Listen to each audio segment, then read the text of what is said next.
Magandang araw po. Narito na po magiging lagay ng panahon ngayong araw ng Sabado, August 30, 2025.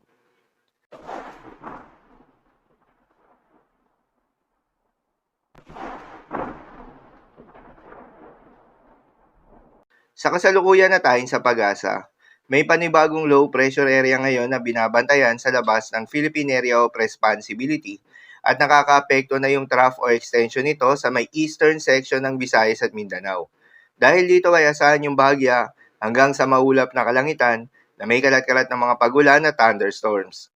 Southwest monsoon naman o hanging habagat ang patuloy pa rin nakakaapekto sa may southern Luzon at nalalabing bahagi pa ng Visayas at Mindanao. Dahil dito ay asahan rin yung bahagya hanggang sa maulap na kalangitan na may kalat-kalat ng mga pagulan at thunderstorms. Habang mga localized thunderstorms naman ang aasahan sa nalalabing bahagi pa ng ating bansa, dahil dito ay asahan naman yung generally fair weather condition sa umaga hanggang sa tanghali.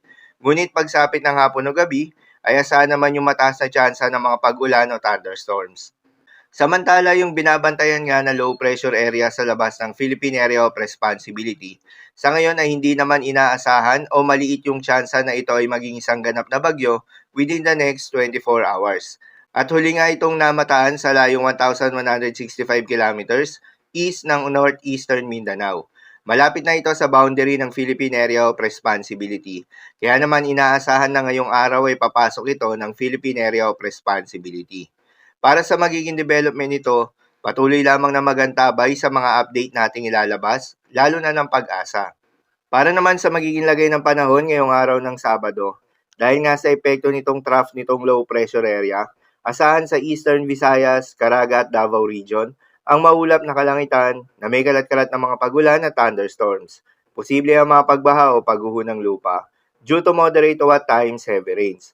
Habang sa Mimaropa, Zamboanga Peninsula, Northern Mindanao at nalalabing bahagi ng Visayas, ay asahan rin yung maulap na kalangitan na may kalat-kalat ng mga pagulan at thunderstorms.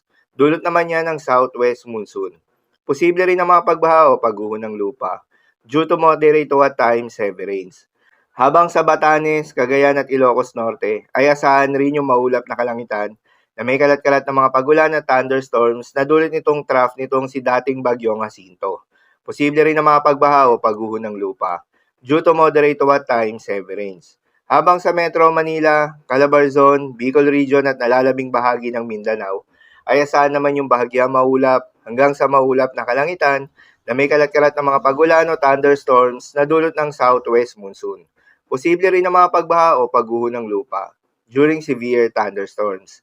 At sa nalalabing bahagi pa nga ng Luzon, ay asahan rin yung bahagyang maulap hanggang sa maulap na kalangitan na may kalat-kalat ng mga pagulan o thunderstorms na dulot ng mga localized thunderstorms.